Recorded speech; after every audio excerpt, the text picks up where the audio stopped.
Hey, what's up, guys? This is Gons. Welcome to episode number 190 of Canary Cry Radio. We apologize for publishing this episode a little bit later than it should have because our guest today is Kim Coleman, who is a former Utah state legislator and respected advocate for sound money and economic freedom.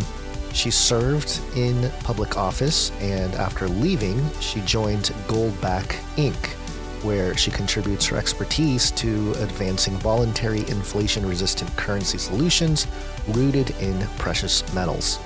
So the reason why we're apologizing is because this episode was supposed to be published a few days ago, leading up to the deadline to sign up for the supply drop, which is a way to support this podcast monthly for $33.33, which not only allows us to stay value for value, but it allows us to send you a supply drop every quarter with Canary Cry branded stuff, including our annual Canary Cry calendar, other really neat items, and this time around, if you're in America, you will also get a Goldback. So go to canarycrysupply.com or go to canarycry.support to learn more. But without further ado, here is our conversation with Kim Coleman of Goldback Inc. Welcome, everybody, to Canary Cry Radio, and this is very exciting. You know, we've been on a kick for a while now, okay? It's a new world. It's a new Canary Cry Radio. We're very practical. We're grown up, and we're paying attention to grown-up things. And we hope you had a wonderful time listening to our interview with Jeremy, the CEO of Goldback, last episode, hopefully, if all goes according to plan. But as Jeremy alluded, there is a much deeper realm. And as I keep alluding, there is a more practical yet spiritual and philosophical layer of this dimension that you all know this already. I'm not telling anybody anything they don't know. But when it comes to things that might be seen as, revolutionary or giving power or autonomy back to the people, there's always more to dive into. And there's always things happening behind the scenes that we generally are not going to hear on the evening news. And to help us through that today, we have the Director of Strategic Relations at Goldback, and her name is Kim Coleman. Kim, how you doing? Thanks for your time today. Hey, it's great to be with you. It is so wonderful to have you on. You are a total delight. I suffered from a software malfunction before the show, and I think it was all for the best because we got to talk to you a little bit before we got going. I think we need to make sure to mention that I'm coming to you from the base of the NSA. Yes. Data center. The basement of the NSA? That is, we need to get you out. You gotta wink. The base of the NSA. I'm looking at it right now. Big daunting building. Whenever we jump on the line with somebody that we haven't necessarily met yet, especially someone like yourself who is, doing a real job in the world, making things happen, and not just like make a habit of talking to crazy podcasters with googly eyes on their face, there's always a little moment where like you kind of have to feel out, okay, who is this person? What can I talk about? What can I talk about? Where are we on the sort of scale of understanding each other? And one of the very first things you told us when we got on the line was you let us know you, in whatever headquarters you're in, you are simply, you're within a stone's throw, maybe even a literal stone throw if somebody is very strong, of the Utah data center and the headquarters of the NSA over there in Utah, which, God bless you. You're like kind of soldier NSA, in the trenches. They got their big data center there. And it instantly strikes to the heart of everything that is Canary Cry Radio, because episode 2, back in 2012, back when telling our friends that Facebook was spying on us was like the biggest conspiracy theory you could possibly say in public, episode 2 of Canary Cry Radio was titled Internet Tracking and the Utah Data Center. Where would we even be without the Utah data center, Gons? So Yeah. it seems that we come from similar stock, or at least have interest and or knowledge in the, I don't know, the similar secret things going on in the world around us. Fear, concern, cynicism. Now, the fun part is we're so close, or you are so close to the Utah data center here that I told you before the show, we always like to make sure we say on the air publicly, even though it doesn't need to be public, God bless the NSA. They are just doing the Lord's work, making sure to keep the country safe from all those nasty people on the internet and elsewhere. And anything that happens under their watch, I strictly acquiesce to the wisdom of the NSA. And I want to thank them for being here on this interview too. Absolutely. Thanks, NSA. We love you. Basil, blink twice if you have some issues, although those googly eyes look like they're permanently stuck open. But that is okay. Kim, let's talk more about you. Enough about everything else. Let's talk more about you. So you are the Director of Strategic Relations at Goldback. Tell me a little bit about that. What does that mean? Who are we talking to? I'm fairly new to this industry. I've been with Goldback for less than a year, and it's such a fantastic thing that we're doing here. And I know you all interviewed Jeremy Corden, and he's the he's the brainchild of this and the visionary of what we do at Goldback. So I know you're familiar with what it is that we do, and we make this physical gold product. It's actually gold you hold in your hand, gold you can spend and transact locally. Literally 2 blocks from my house is a farm and a farm stand, and I go buy groceries and with these Goldbacks. So there's a lot of utility. And so I know you covered a lot of that. If your audience hasn't seen that episode, I would strongly advise that as well.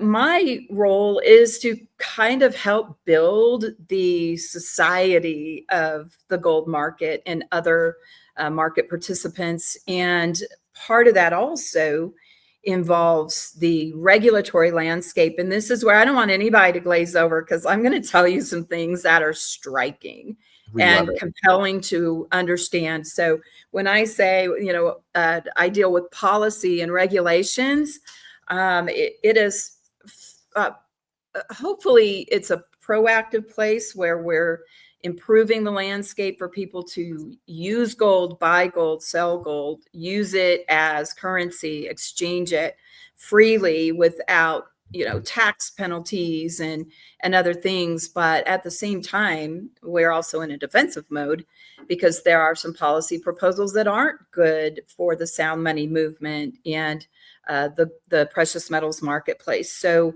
I kind of do both. I'm in the defense mode, but also building networks and building friends and allies in the marketplace, so we can have a much more robust alternative currency and currencies in the hedge against the inflation, de-dollarization that I know you all talk about. So that's my job. That's a big job. Keep the government from having a heavy hand in a yeah. I love the job description of my job is to build society, to build civilization. And I mean, you're right. It happens at this big sort of ominous kind of abstract level. And again, it's such a, it's such a give and take, because on one hand, we struggle with this all the time on this show, because in the end, there's very practical, everyday, simple ways to organize or reorganize your life and your thinking and your ideas and your philosophies and your whatever, that become that change in the world, not just your own world, but then expanding out to your friends and your local community. And that's how big politics is done at this very small level. So this very practical angle, but at the same time, we must have an idea of this big grand, to put it one way, like spiritual war that's going on, not even over just geographical area, but over, I mean, quite literally, just like the minds of men, be they in Senate buildings or congressional buildings or even just in our own homes. So that's a big task. It actually sounds like a very fun and engaging way to spend Definitely your day. in this space, and ultimately, the sound money movement is rooted in freedom. Yeah, And can we just simply be free to exchange something that you recognize value in, and I would like to exchange that for the product or service that I need. And so, can we remove some of those barriers? And at the same time, uh, building a marketplace or facilitating a marketplace that we can all do that and know each other and have that society kind of sounds like maybe a strange word, but the marketplace really, and totally. knowing each other and being able to freely exchange with each other. It's a beautiful thing. Now, before we get too far, I do I was going to make sure that everybody knows you're on X. They can follow you on X. It's very fun, at Kim F as in Frank Coleman. And I went ahead and follow. I recommend that everybody else do that as well, at Kim F Coleman. And you'll recognize her because her name on X is Kim Crusher Coleman. Crusher. That's right. And it looks, just right off the bat, looking at what you got here on your bio, RNC National Committee woman, no fear, former Utah House rep. Yes, FMR, got it. America First College poli-sci instructor, in the Fight Club, part of the posse. That is very exciting. You seem like the kind of exciting lady that people would love to hear from. Tell us a little bit about that. Well, so I did serve in the Utah House of Representatives for 3 terms, and it was actually lobbyists that gave me the nickname Crusher. And I even had a rookie card they made for me that Crusher was my nickname. And that goes back to my dedication to crush regulatory capture, which is, these efforts to over-regulate any particular area of industry so that it makes it hard for an open market and a free market. So I was happy to earn that reputation, that nickname early on, and I went on to have a record of doing just that. So being in the gold space now, in the precious metal space, and bringing that crusher mentality that let's just make sure we don't have the government do the wrong things. And there is a place for maybe some reasonable regulations on consumer protections, things like that, making Right. sure grandma doesn't lose her whole retirement, but really we have to balance that with, it's not over regulating, it's not favoring one entity over another, creating special favors. Really, it's about keeping a market open and as free as possible. So that's what I did in the Utah House, and that's what I continue to do. And I do have a kind of demented political hobby on the side where I am still very, if you're on my X, it's going to be very one way leaning on politics.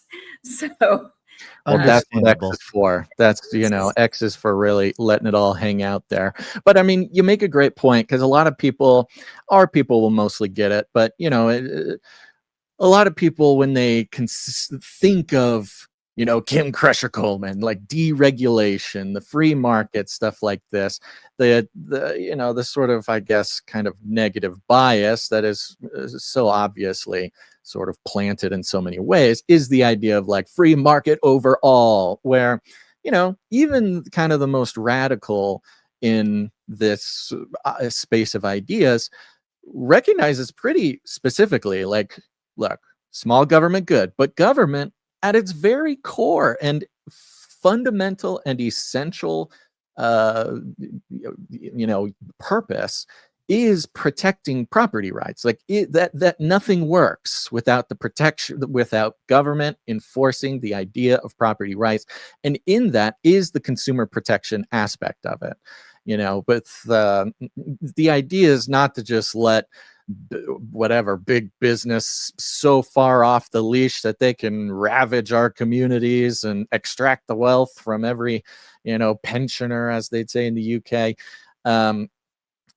But very specifically and fundamentally, this belief that, like, okay, government is important, even federal government, let's say. I mean, wink, wink, who knows? People got different ideas about that. But on the very fundamental level, one very important purpose is to protect property rights of everybody. Right. And that kind of consumer protection piece of it, is not necessarily thrown out with the bathwater on most, I don't know, real thinking, non sort of, I don't know, theatrical people on this side of the spectrum. Would you agree? And you can't abuse and take too far the notion of consumer protections and, in the name of consumer protection, over regulating too. So it really is about finding the right spot and not going too far. Yeah. And one example, right. And I think, one example is 1933, when the federal government ordered the confiscation of everyone's private gold. People had to walk their gold and turn it in.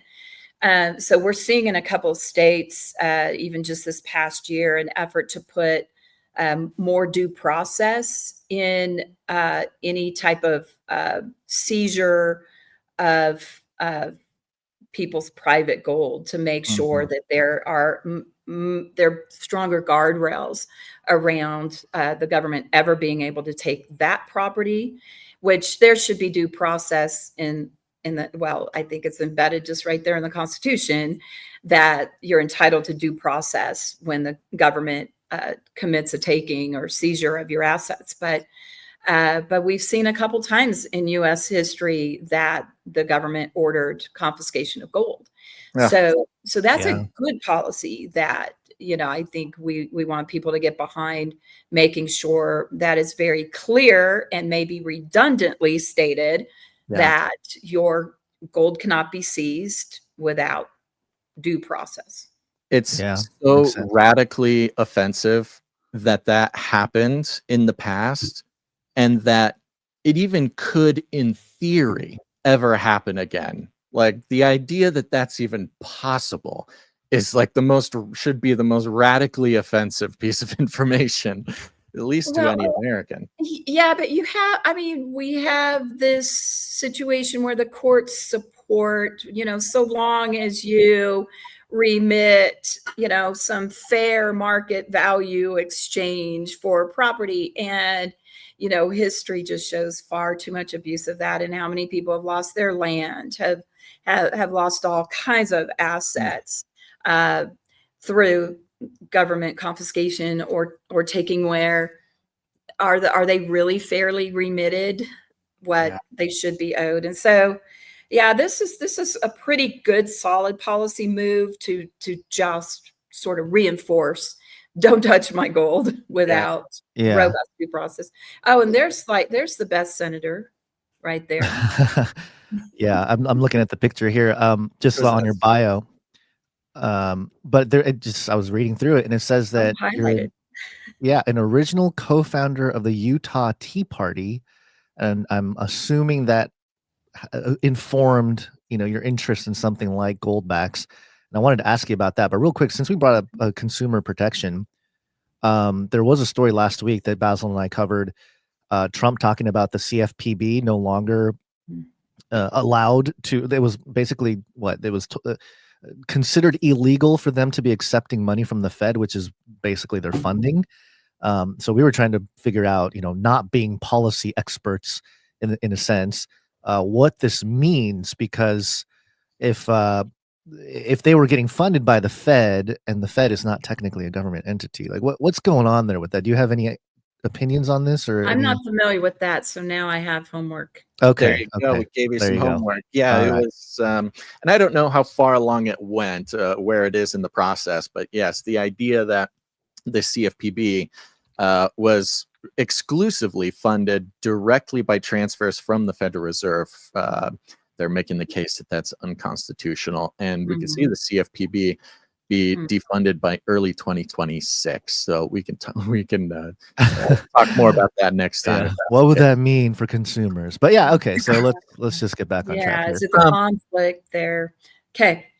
So if you have something to say, I'd love you to talk about it if you want. But I think overall, why don't you give us like a state of play? Where is everything? How should we be feeling? What's coming next? What should people be working or looking out for? Because I think that we're in this certain era, especially right now, November 18th, 2025, as unpredictable and as uneasy as all of 2025 has been. It feels like November 18th, 2025 is even more unpredictable. So where are we at? What should people be paying attention to? I think the bigger picture is there has been a growing awareness of the purchasing power of people's dollars. And some of it was big instant wake up call. And I think the last couple of years, people have felt it more than ever that their dollars don't buy as much as they used to. And I think they even put together that when the eggs quadrupled in price, it wasn't that eggs got special or there's some evil egg rancher somewhere, but they recognized there were a lot of forces behind why eggs cost so much. But then looking at their housing markets and costs of everything going up. And it seems to me in my circles of friends that are not necessarily in any kind of financial market, but they or experts, I should say, I kind of view them as just regular people, right? The regular consumers out there really woke up to something's going on, and how do I protect myself? And if I'm looking at, I'm close to retirement, and all of a sudden, whatever figure of money I had in my retirement account, I understand that doesn't buy as much as it did before. My grocery bill is higher, or it's the same but with less things in the basket. So people are waking up to, what do we do about this? And gold has emerged in a big way, I think, at least in my lifetime, as an alternative, as something to look at. We're watching the gold markets, just the increase we've seen in the gold, and silver's doing some pretty cool things too right now. People are starting to understand gold is your hedge against inflation. Gold doesn't lose its value. And you put some value of gold under your mattress, it's worth more in 10 years. You put that dollar under your mattress, it's worth nothing. So looking at the big general state of play is, if you are someone who decides to acquire gold, you're going to get hit by a 28% capital gains tax by the federal government. If you live in a state that imposes capital gains tax, you might get hit there again. Locally in the states, a lot of states have in the past imposed sales tax when you go to your distributor to purchase gold, and you're taxed all the way around. And we don't treat precious metals like the money it has been for thousands of years. And yet the government does also recognize the value of that gold, hence 1933 confiscations. And so we really do have a lot of people looking freshly at the role of precious metals in their financial acquisition, their financial outlook and future. And so Goldback uniquely comes into a place of making gold much more of a utility. So where previously we've thought about, 1 ounce piece of gold bullion is right now is about $4,100. You can't go buy groceries with that very easily. but goldbacks are so fractional and denominated to pieces that you can acquire with as little as $4 in a half goldback today, that this can really change things. And when I go out and talk to people and show them what this is, and they realize, they're holding gold in their hands, and then they can see on our website and through our app where they can actually exchange that. And the market's growing. Utah, where we started in 2019, clearly we have a head start on that merchant network, where you can buy almost anything in Utah, or you can exchange goldbacks in Utah for almost anything. So that's kind of growing that marketplace around the country. But people look at this, and a lady recently said, well, you guys fixed money. You fixed it. Like, you fixed it. And so we kind of look at it that way. And it goes back to, you may be putting something back in your wallet, where a lot of us have kind of fallen to just using this, using a device. Do you want to pay with your device, a piece of plastic, a piece of paper, or gold? Yeah. So it can really change, and we are seeing that interest in it. It does. I don't know if we want to describe it as rolling up or rolling down, but for people who are looking much more seriously and engaging in acquiring precious metals, they're also looking at having this piece that you can more readily exchange locally. Yeah. Yeah, no, I mean, it's again, I was embarrassed during a conversation with Jeremy that when I heard about Goldback, it seems so straightforward and so it's almost like ancient, that I thought that these had existed before. I didn't realize that this was a brand new piece of technology. I'm like, it's so basic and harkens to just fundamental principles of exchange of value in human beings, that like the fact it didn't exist before. Now I get it. Now the technology needed to make it, it's a whole thing. Going back to, specifically goldbacks themselves. And again, just to reiterate, for everybody out there, we are not sponsored by Goldback.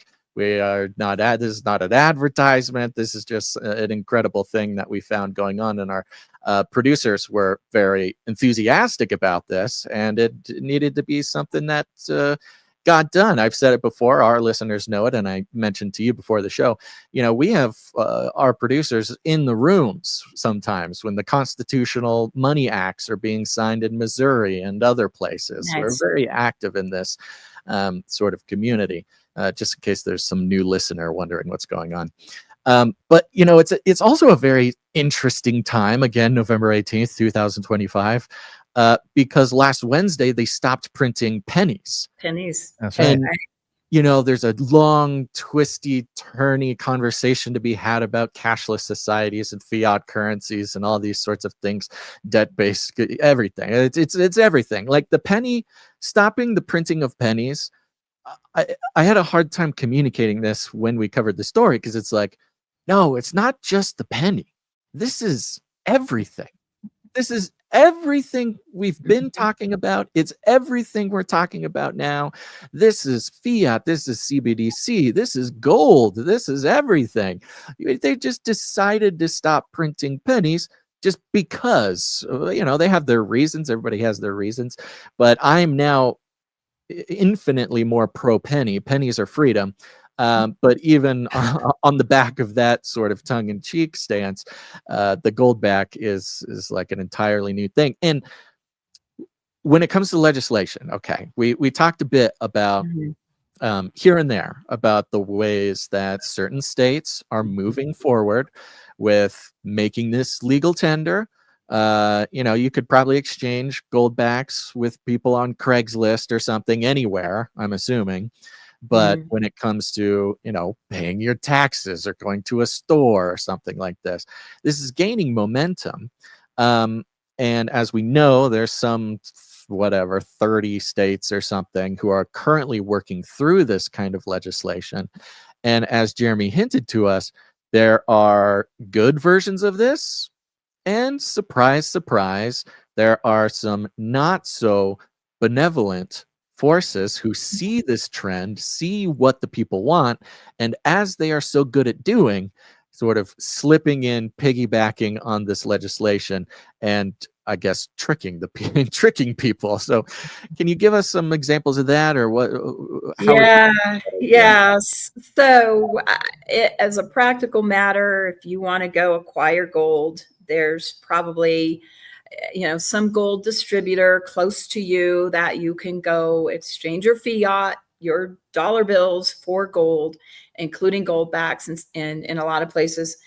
And that's a private transaction. Again, it's minimally, I would say reasonably currently regulated for consumer protections, but this is all in the private space. And if I want to buy and hold a lot of gold, but I don't want it in my house, and I don't want the world to know it, my local distributor may actually vault it for me. And if not them, they'll let me know. Any number of endless places I can have my gold vaulted. And all of that is happening in a very viable and thriving marketplace. It's all happening in the private sector. You can buy and sell your gold and silver. You can have it vaulted privately. What we have seen in about 24 states this past year are policy proposals to ask state governments to do that.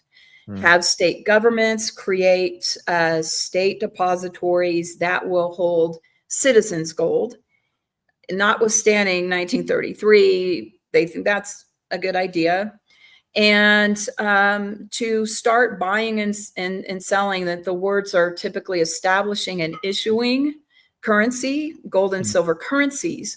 So all that is very anti-free market. It competes with a thriving, viable marketplace, and again, where this demand is already being met. So the big mystery is, why would anybody say, let's take this thing that is happening in the private sector and ask government to do it? And some of the proponents of this have looked me in the eyes and said, because people trust government, we think government can do it better and cheaper than the private sector. And so every free market, hair on my body stands. I don't know how one can simultaneously understand the role of precious metals as a hedge against inflation, as a security of prosperity, and then say, and the government should do it. Yeah. And so it was a very coordinated and large push. When you see a set of bills hit half of the legislatures across the country, it appears to be coordinated. It's the same people that show up in these committee hearings, and it appears to have maybe some financial backing. Now, we are not against state governments having a depository where they hold some gold in reserves for the state treasuries to also have the benefit of that hedge against inflation. But the minute they turn around and hang the public shingle and say, come to our counter and buy gold and silver, and we'll also We'll vault hold it you. for you. That's the craziest part, that Yeah, that's the anybody would craziest think thing. that you Now, would hand over such a thing. Exactly. So I don't know. Do I want the state government to be holding my gold, or do I want my local distributor holding my gold? And so this kind of went even further, because the part that a lot of us in the sound money movement are pushing for is the legal tender piece, is to recognize gold and silver as legal tender so that we can freely exchange that. Maybe it even includes walking it to your bank or paying your taxes with gold and silver. But what these bills also directed was the state treasurer would then recognize, or the state would recognize, what's called transactional gold And only that transactional gold in most of these cases would be legal tender. So the physical gold that you hold in your hand, the piece you bought at Costco, a goldback would not be legal tender. Only the gold that is held in the government vault and transacted electronically would electronic gold or paper would gold. have this legal tender. And I try to be careful to not confuse electronic gold that is sort of in the zeros and ones computer space versus redeemable gold. So there are companies that you hold the physical gold in their vault, but you may transact with a card. But it's physical gold. You could walk up to their counter and say, hey, I want to take my gold out today.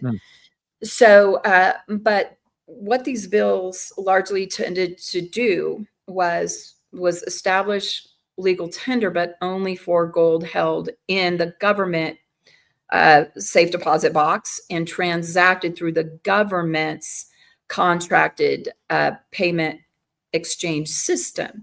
So it's sort of effectively applying like CBDC ideology to gold, like actual physical golds. I mean, Exactly. it never ceases to surprise me, their ability to ruin a good thing. No, and I mean, so we've kind of called it internally the central state digital currencies. So central state digital currencies. And, there's sometimes people feel that their state government or some of these proponents, they think the state government will do a monetary system better than the federal government did. And I think they fail to understand that there is a nature of government. And it doesn't matter if that's the federal government, the state government, your local government. The nature of government is that it just has different powers and it has different subsidies, and it will compete directly with the private sector. And for instance, Connecticut had a bill. It goes as far as to direct the state treasurer to sell gold and silver less the cost they can get it, a consumer can get it in the private sector. So they put that in writing in their bill, that the intent is right there. Offer gold and silver for purchase less than what it can be acquired for in the private sector. So essentially devaluing the gold by state decree. Is that effectively what I'm hearing? I think that's fair to say. And how are they going to offer it at a lower price? It also directed, I think it's the Connecticut bill, also directed that the fees be assumed by the taxpayers of the state. So that's how you offer this gold cheaper, and it becomes this, loss leader. What happens when people when they're going to buy gold, I could get it cheaper at the state, go buy their gold from the state. What happens to the private sector? And I think there are some proponents that feel like, well, as long as gold is moving, as long as there is the Michigan, this one's fun. Michigan actually wants to call its state currency the Mitch coin, but it directs its treasurer to use all of the available advertising, all the available advertising the state has access to promote its activities over the private sector, which the private sector can't do. They can't generally compete with government. And that's why it's very important to just say, let's stop asking for that. And what happens when they put the private sector out of business and there is no competition? And the state depository, the state treasurer's office, most of these are contained in the state treasurer's office. They become the only game in town. And by the way, in all these bills, it's the state treasurer that determines the price of gold at the time of transaction. Yeah. So I didn't find that any of these bills codified that they had to base that on any standard, on any market accepted formula, anything. Mhm. So Yeah, you just essentially hands to the power of the state governments the ability to price gold at whatever they want. They can devalue it, and in many of these cases, they're also the only ones holding it or holding it for normal people.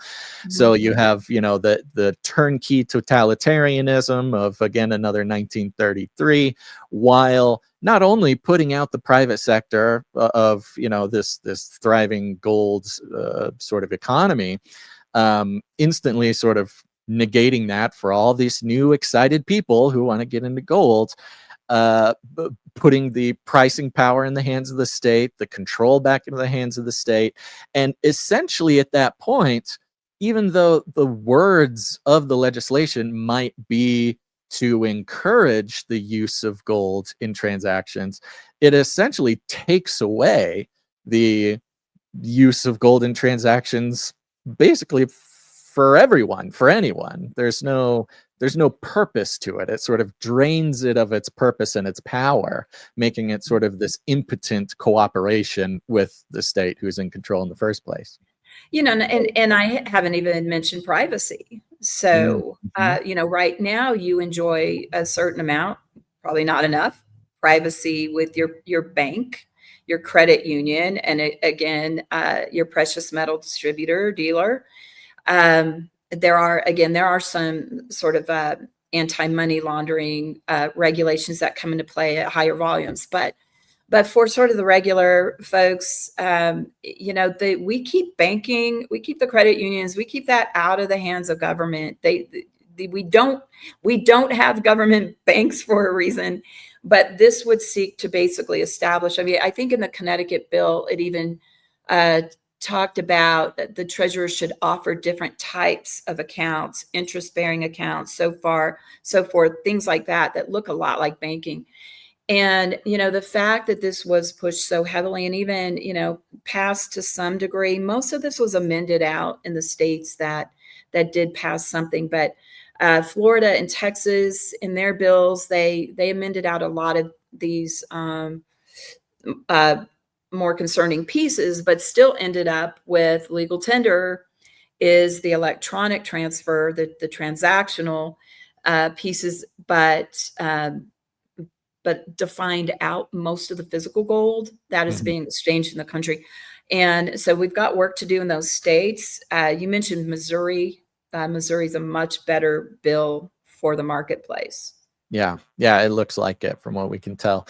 Um, you know, Kim Crusher Coleman, with all your experience in politics and the sort of lobbying ecosystem, or however you want to describe that, uh, we know that all of this legislation it requires heavy influence interaction with lobbyists who are working on behalf of organizations or corporations, oftentimes private interests.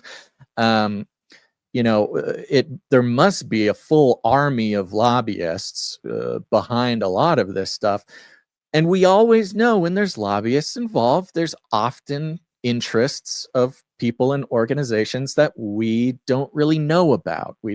There are these hidden currents beneath any piece of legislation that inevitably is going to benefit somebody. And if it's not necessarily benefiting the public in the way that they're being led to believe, it's benefiting other people. And we could say, oh, well, it's the government, they're trying to benefit themselves, but that's usually not the case. There's usually some other quieter people involved. I mean, do you have any sense of the types of organizations and companies who might be standing to benefit from this? I would say not quite on the mark version of gold and silver legislation. Yeah. So if you I were tried to to put that as delicately as I could. Yeah, if you were to watch committee hearings where these bills were proposed, you'd see the same set of people at these. One is a provider of this transactional service. Again, consistently in a lot of the hearings and doing a lot of the communicating with lawmakers. They're not the only company that is able to do the thing they do. And then just a You're couple talking of about like the companies that have the technology to allow these right, kinds of transactions. right. For instance, something like, Stripe, who's a payment processor, or like any number of these kinds of technology companies that may or may not benefit directly, but they benefit from being the guys who are changing the hands. Well, and if you imagine if there really was a massive shift in gold acquisition to from the private sector to the government, and interestingly too, is these bills that direct the states to create a gold depository. That is a massive and expensive undertaking. The just security features, space, the You have to logistics build a of Fort that type Knox. of system. Every state would have to build a Fort Knox. Right. Well, what most of these bills also said was, however, if you would like to contract with another state's depository, you can Ah, do that. And there's really only one, and that's the Texas State Depository. One of the bills, I think it was also Connecticut, but some of the bills expressly list Texas. So build your own or contract with Texas. mm. So looking at consolidating, half the country, proposed legislation would then be handled by one state Gold depository. centralization. You have a centralized gold economy, essentially. Yeah, centralized state digital currencies, and then the Texas State Depository or the other individual states contracting with an entity that's going to affect these transactions, getting a cut, getting a fee. And I don't know, like we don't know if these all passed. For me, I would think twice about, do I want to do this with the government or do I want to do it with my local? Yeah. But I don't. It just, the question is, should we even be going there in the first place? And it Right. is compelling if to consumers when times are tough, and even when they're not tough. If I can get the same thing cheaper over here, why would I pay more over here? Yeah. So that is what we've been looking at, and it's been absolutely just so incongruent in my mind that people who, on the one hand, believe that we need to be transacting precious metals more freely, would then ask the government to be the facilitator of it. So there are these two sides that we're working in the policy arena, and it is a defense against these proposals to push this in from the private sector over to government. And then there's the positive side. Let's work on the tax barriers and penalties for being able to use gold and precious metals more freely. And we'd like to see legal tender established in all 50 states. It'd be great to have that come from Congress. And hopefully we'll see some movement from Congress that way as well. But It's yeah, so interesting. There's so much here. I'm curious, just based on listening to you talk here. I bring up something called PPPs, which are public-private partnerships. I'm sure you're somewhat familiar with it. And over the years, it's kind of been the way, at least to my understanding, the United States has been able to operate uh, by not controlling. Well, one might argue it is controlling the private sector, but it's more of a partnership, right? It's a quote unquote partnership where both sides benefit. The people working on the technology or the product or service or whatever it is, they get to keep doing what they're doing, but the government gets to kind of be there to make sure that there's they're in line or whatever. But then they can obviously overstep their bounds. Is there a world where Goldback, the company, partners with the government in that sense? And is that even like, I don't know what the possibilities are. I don't know what the barriers are, but is that even something that is possible? I don't know that that's anything that would be in any of the paradigm or the regulatory landscape. I think it would be great to be able to pay government bills with a gold back or with other forms of gold. The thing about public-private partnerships that are important to remember is we kind of view that maybe the government should do a function, but government isn't historically and traditionally the best to achieve Right. what we want. And so if the government can contract out with a private company that just does it better, we view that as kind of a positive thing. What is important to understand for us in looking at these proposals for public-private partnerships is this something the government should do in the first place?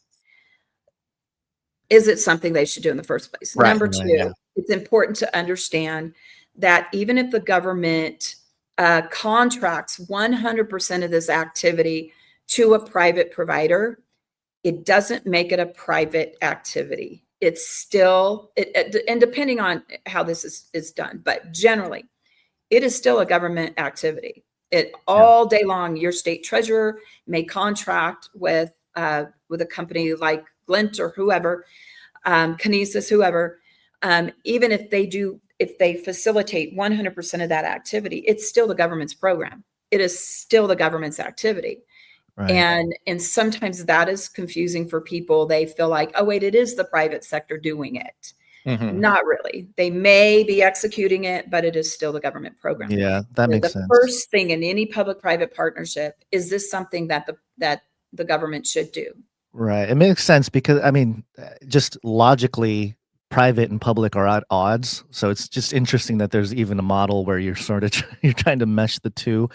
But in the last few years, I've been pretty deep in the crypto world and learning about it. And before that, I was looking at gold, and I understood the problem with money just in terms of the fiat system and everything. But what is there I think it's a lack of education, the biggest problem with, people not understanding what inflation does and what purchasing power is and things of that nature. It's a lot of a mindset issue, but Mhm. what's like an idealistic situation? Because when I think about the the problems we're having now, it's not enough dollars, the purchasing power going down, you know, uh, I make a dollar, federal taxes takes a cut, state tax takes a cut, everything I buy is taxed, so it's by the time everything's said and done, my dollar is maybe 30 cents, in terms of purchasing power, and the purchasing power is going down. So there's a lack of education there, but if we start thinking or denominating in gold, for example, and this comes from, the arguments that have been made for crypto too, like one Bitcoin is one Bitcoin or 1 ounce of gold is 1 ounce of gold. Is that even possible in a world where everything is run by the dollar as the kind of the world reserve currency?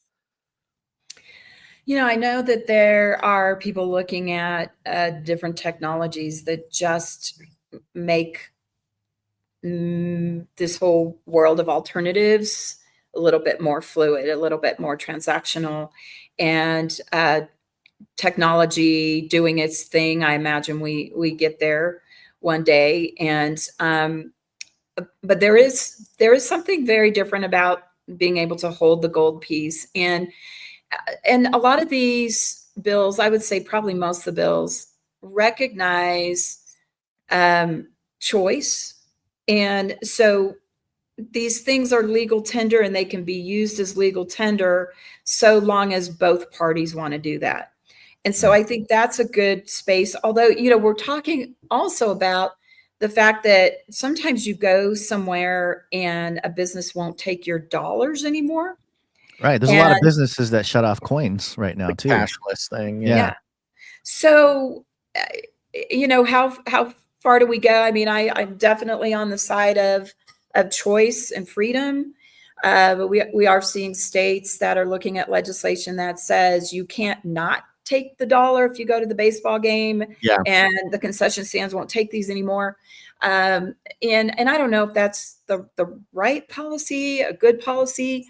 I know for the precious metals world, we want to make that as easy as possible and remove barriers to choice. So if I want to use it and you want to take it from me and we agree to that exchange, can we just make that much more possible?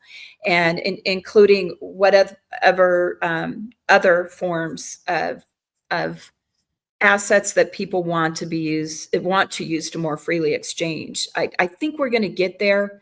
There's a lot of political will. There's a lot of consumer will.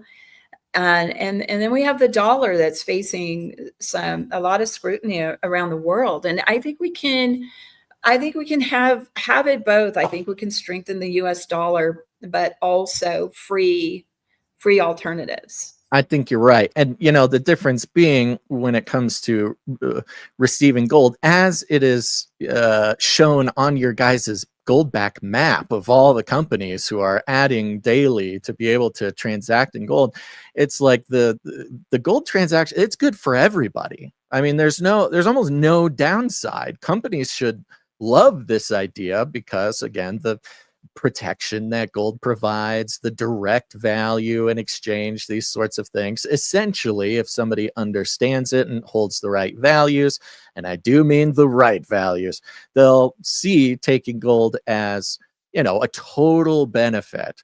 And, you talk about the cashless thing and companies not taking cash anymore in places that's possible. Again, who does that benefit the most? It benefits the transactors. It benefits the platforms that facilitate those exchanges, who we know for a fact were involved in, a lot of the sort of campaigning or social engineering for things like cashlessness.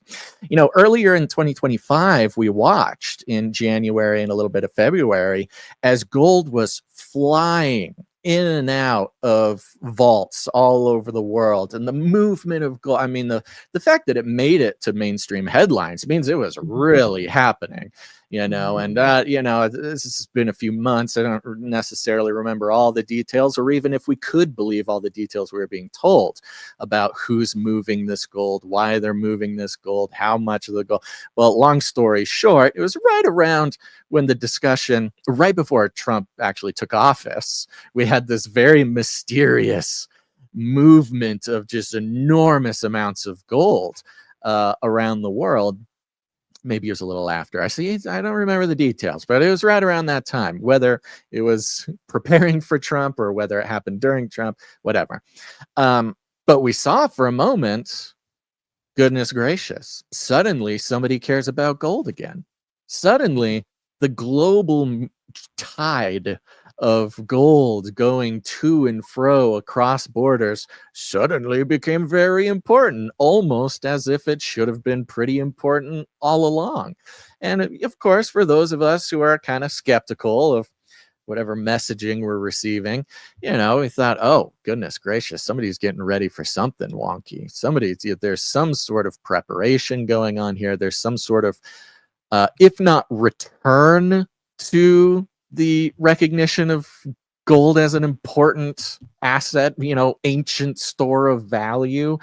If not a return to that, then at least a sort of revivification, a remembering. The soul of the global economy is remembering its long lost love, gold, or whatever. And surprise, surprise, here we are 9-10 months later. And gold has what is it, 30-40% this year it's gained? Something crazy. I don't know. But it's quite obvious that when we see those signals, and even if we don't know what they mean, and I'm kind of hammering this because I went off on a signal last episode that I really hope people understand. There's just something wonky going on. And this golden movement was an example of, if nothing else, for the normal person, a signal of what's to come. And in this case, it's nice to be vindicated as we try to tell as many people that gold is actually really important. Even in today's day and age, it's nice to be vindicated. Like, hey, they thought it was important. The governments or the corporations or whoever was moving all this gold thought it was so important. And you can tell by the chart right there that it turned out to be pretty important. And I feel like this is very similar in the sort of crypto space. You talk about Bitcoin and stuff. People feel like they really missed the boat. Oh, I didn't get in. I didn't buy Goldbacks back when it was whatever 3,200. I've missed it. But what's wonderful about the gold thing, again, kind of similar to the crypto discussion, like, is it usable? Can we use it? Technically, you can. You just got to find somebody or a business who takes Bitcoin. You can do it, et cetera, et cetera. And if people are so willing to sort of, at the very least, wait and see when it comes to cryptocurrency, as we see the EU say they're doing CBDCs. It's all about the digital euro. As the battle rages on here in the United States about, if not CBDCs, then at least like corporate bank versions of cryptocurrencies, things like that. We go back to the gold and we say, hey, look, things are moving in one direction. Do we see an opportunity, even if we thought we missed out on the cheap gold or whatever? This is much more tangible, much more, again, local. And I gotta hammer this home, folks, because you go to Goldback, you go to their vendor map, you can see the businesses that are taking the gold, and your companies, your family's companies, the small businesses in your area.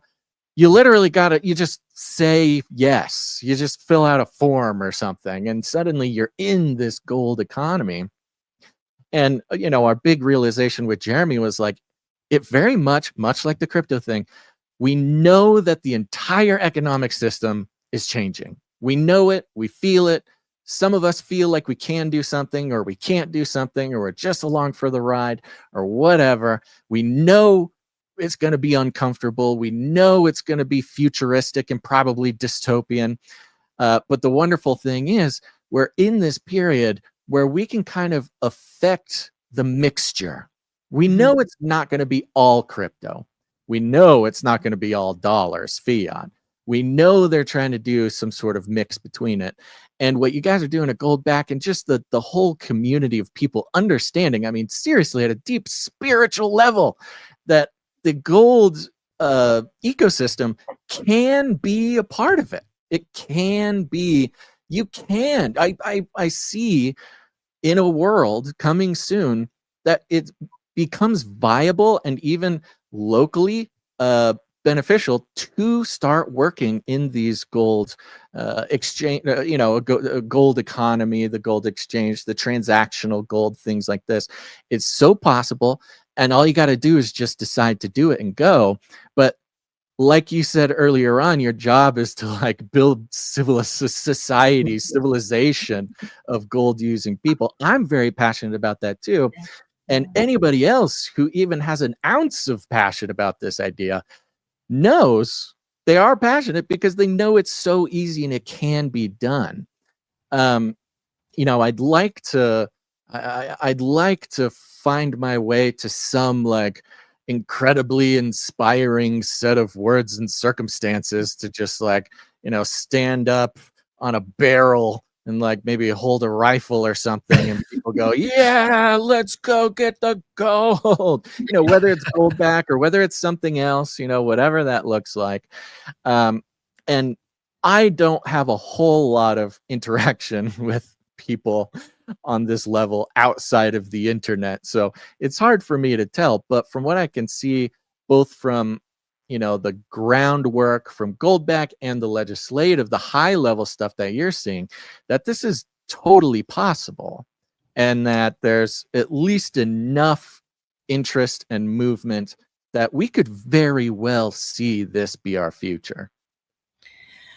Well, I'm going to use a word and a phrase that sort of the side of the aisle that I play in mostly don't always love because of the abuse of the word. But when we look at these policies, we have come to view them as economic equity. That if gold used to be a thing for the very wealthy.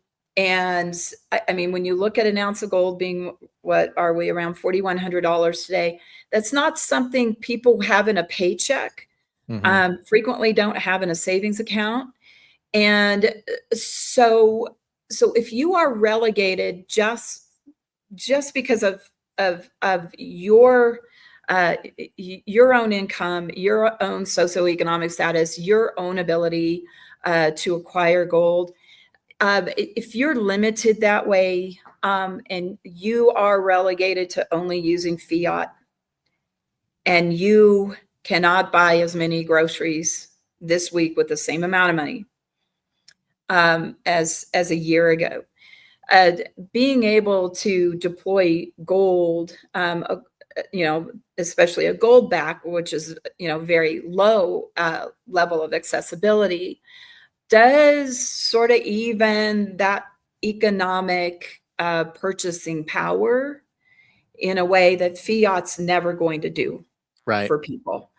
And so I do see a world where if we can increase the accessibility, the market viability, or the market's viable, but growing it so you can, again, in places in Utah, you can buy almost anything you need.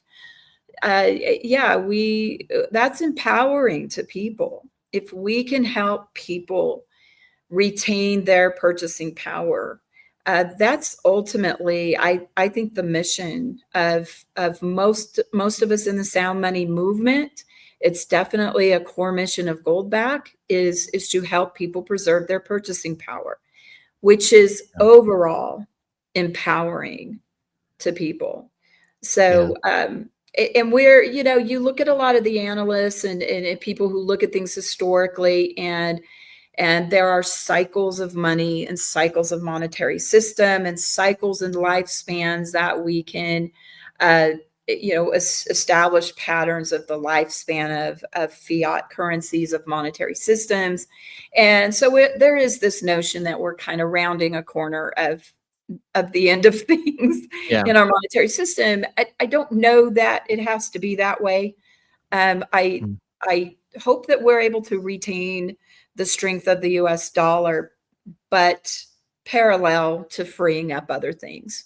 Maybe anchor it back, going back more to some kind of a gold standard. Although Jeremy was saying how the gold standard in the former way failed, basically.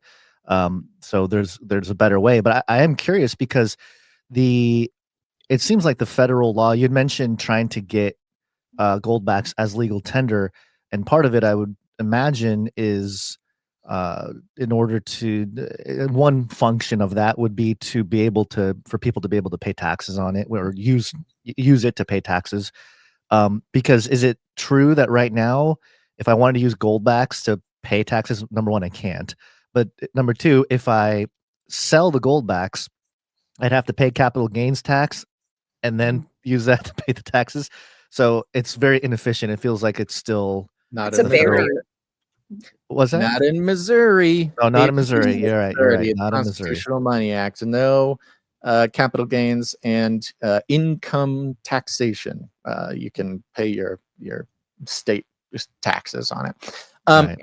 By the way, you mentioned, we're talking about the growth and the people's ability to spend it, companies' ability to do it. I do want to give a big shout out to Cage Rattler Coffee. Yes, folks, go to CageRattlerCoffee.com. Get the best coffee. That's right. For value never tasted so good. We just got the notification. Oh, I have it on loop. Dang it. We just got the notification from Cage Rattler Coffee that they are going to be accepting goldbacks. So there you go. You can support your favorite podcast. You can get the best coffee in the world, or so I'm told. They even have a subscription, Coffee of the Month Club, and you can do it all with goldbacks. So get your goldbacks, get over there to Cage Rattler Coffee. And of course, we'll say it again, for those who are part of the Canary Cry Supply Drop or want to be part of the Canary Cry Supply Drop, our big announcement back with Jeremy was that there will be a half goldback in every supply drop that goes out, with the exception of international supply drops. We're very sorry. Yes. I was going to ask about that. We're going to make it up to you, but we can't send the precious metals. It's just a whole thing. But Go to what am I doing? Go to canarycrysupply.com. Sign up there. Support the show. You got to do it before November 30th. That's the cutoff date for Q4. But you'll get your gold back. Then you can get yourself some Cage Rattler coffee. Okay, because we have our precious producers we want to thank for that as well. And Kim, of course, from what you said before, someone who is actively using goldbacks in your community. Your personal experience, I'm assuming, is of the utmost quality. Oh, absolutely. Yeah. Gons, you reminded me of a question that I did have, and I want to be respectful of your time. We got a few more minutes, 15 minutes here, but I'm curious, and I know this might be a delicate topic for someone in any position, but is there, I'll refrain from using the phrase conspiracy theory, but is there a sort of favorite, maybe lesser known scheme in the history of gold, or gold as currency? Could be something current today, perhaps something in 1979. I don't, gold is this big, it's not just currency. It's not just a store of value. It is also this like mythical thing that hangs over humanity. From tales from as far back as possible, gold has been this almost mythical object. This wars have been fought, and empires have fallen for it. And we know throughout history that very sneaky and diabolical things have been done for it, through it, by it, whatever. Is there something that kind of catches your attention when we go into that realm?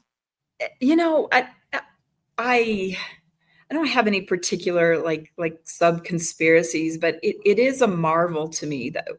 As you mentioned, gold has been used as a store of value forever, like the history of the planet, every civilization, every corner,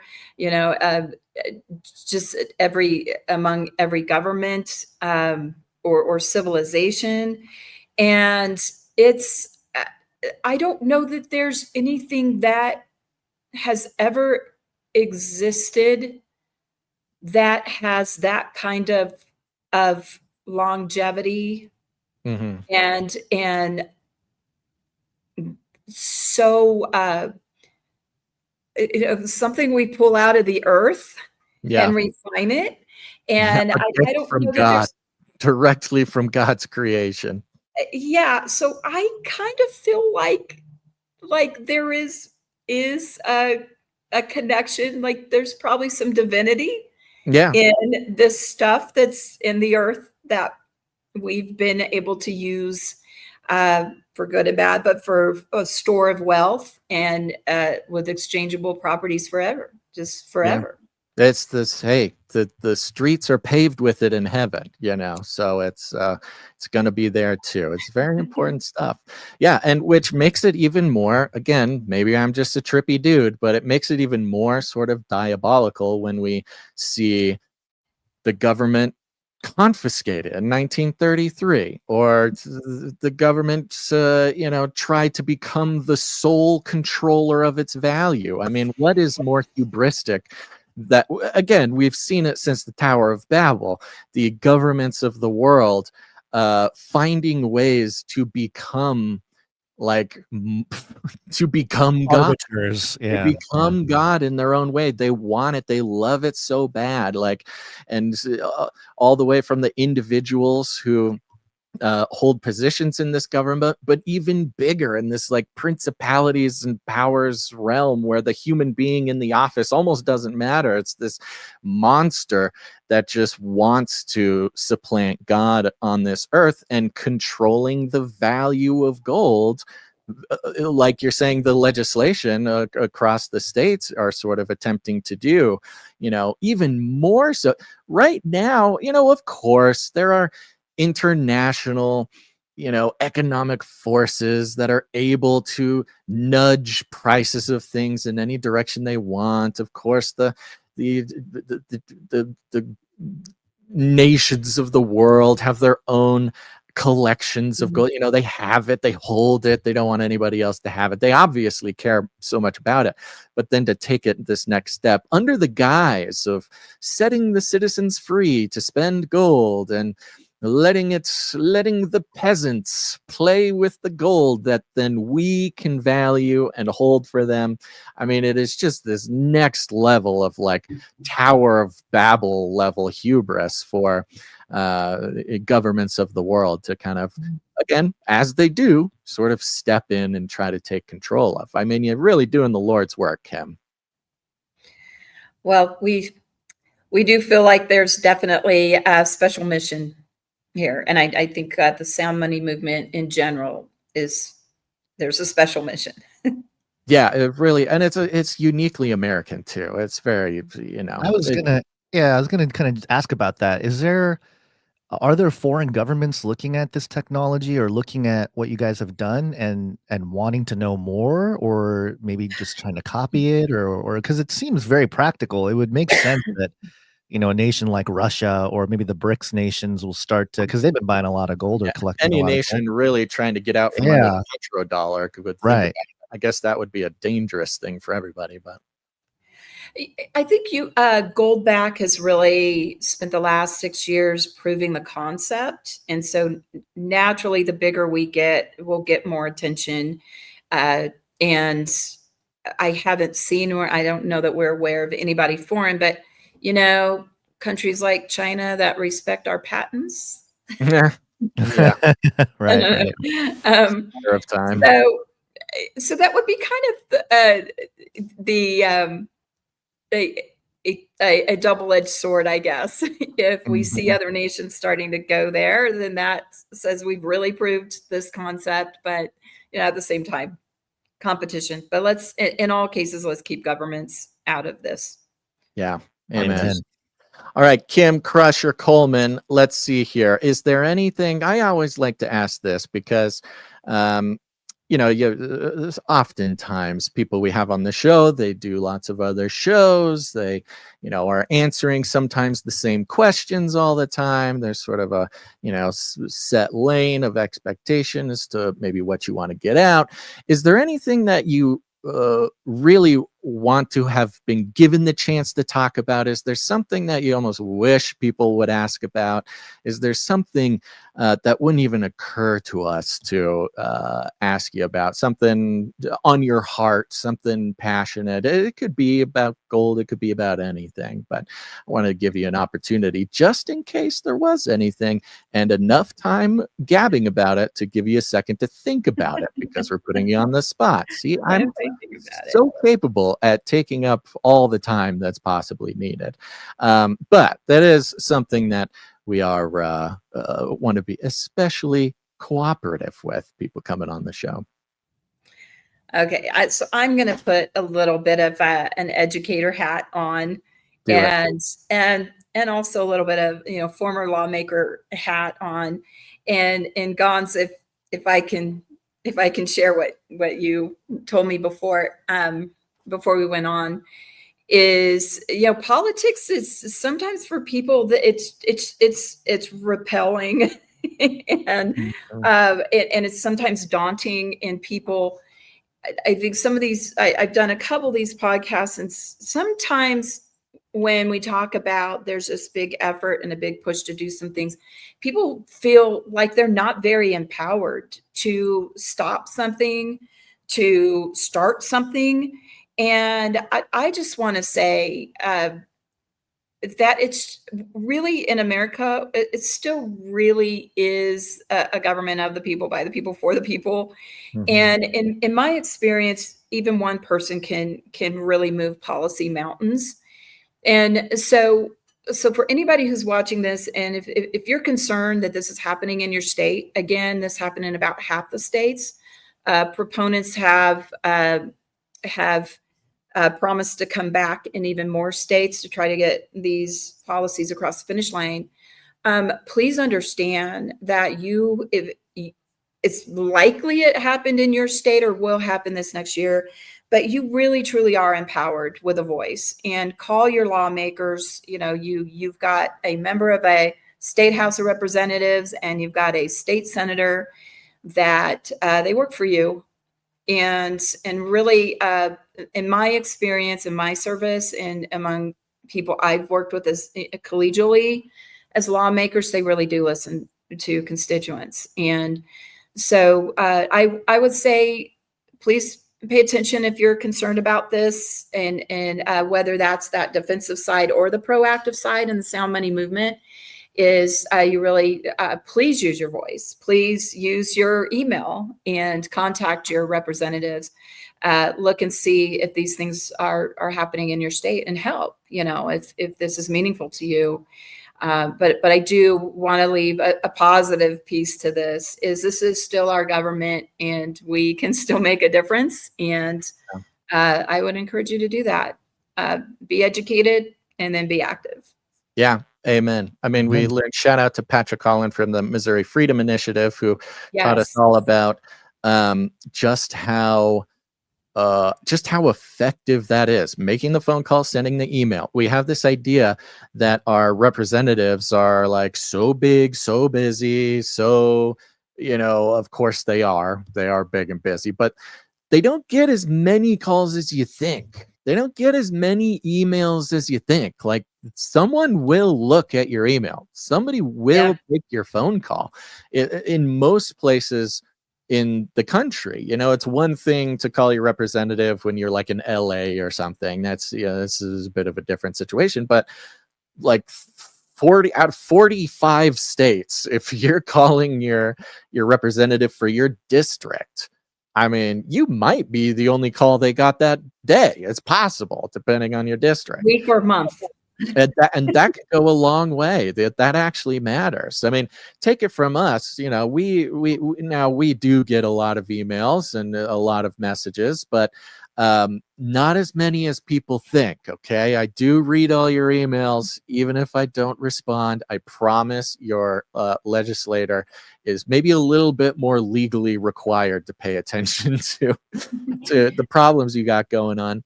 But yeah, it's highly effective. I mean, I learned, here's the thing. Most people out there listening, go find who your district representative is right now. I promise you, it will be just some guy or some gal who looks like they could be the cashier at the grocery store. Like, these people are accessible, okay? Yeah, definitely. Not trying to put it all on their looks, but you see them and you're like, oh, I swear I saw that guy driving a truck the other day. Like, they're around. You can find them. Well, and if you want to throw up my email, it's just kim@goldback.com. Any listeners, if you want to know the state of your state, and I'm happy to share that with you, including, like the Missouri Freedom Initiative. We've identified a lot of those groups. Most states have a similar organization that's very grassroots and very active. So I'm happy to point anyone in the right direction too. And think of the feeling afterwards, folks. Think of the feeling after you actually stepped out, you made the call, you left a message, you sent the email, and that's it. It's a 5-minute thing. I get it. It sounds daunting. Sending emails is incredibly daunting to me. I understand. But when I do actually get one out, that's my day. I mean, that is a win for the day. And this is one that you can participate in something that's extraordinarily important. It's important to you locally. It's important to the world, to the economy, and to even just the spiritual health of our nation when you consider how many aspects of life that this touches. So just go do it. Get in contact with Kim. Kim, give your email one more time. Kim@goldback.com. Easy peasy. Kim@goldback.com. I don't even have to write that down. I just memorized it. Look at that. Thank you so much, Kim. Really appreciate you, Kim Crusher Coleman, coming on, learning us a thing or two, and hopefully inspiring. That's what I'm hoping. As as funny as it might be to say, this is really one of our more sane, accessible, important, practical topics. Okay. I know a lot of times people come here for just like the craziest possible thing. And I could understand if someone's sitting there being like, this is just so practical. Like, how is this even on the podcast? That's the point. It's that important. It's that practical. And even more than anything, it's accessible to participate in 5 minutes or less. So please go do that. Gons, you got any last words? No, just checking the U.S. national debt. We're at 38.2 trillion. Let's go, baby. Just keeps going. Keep racking up that debt. Thank you, Kim. We appreciate you hopping on and having a conversation with us today. Kim Coleman from goldback.com. Go check it out. She crushed it. God bless. We'll talk to you next time. If there's any updates, you're going to need to make sure to let us know. As legislation rolls through, we got to get this getting. Absolutely. God bless. Great to be with you. There you go, everybody. Thanks for tuning in to this episode of Canary Cry News Talk. Remember, go to canarycrysupply.com. You don't have much time left, about 12 days as of the recording of this, which probably means about 8 days by the time you're listening to this. Sign up for the Canary Cry Supply Drop. Get your first half gold back. And, of course, go to cagerattlercoffee.com and use that gold back to go buy some coffee. Thanks to all of our producers that make this show happen. We appreciate you. We couldn't do it without you. And if anybody wants to get involved, go to canarycry.support. God bless you. Make sure to listen next time. But until then, think outside the cage.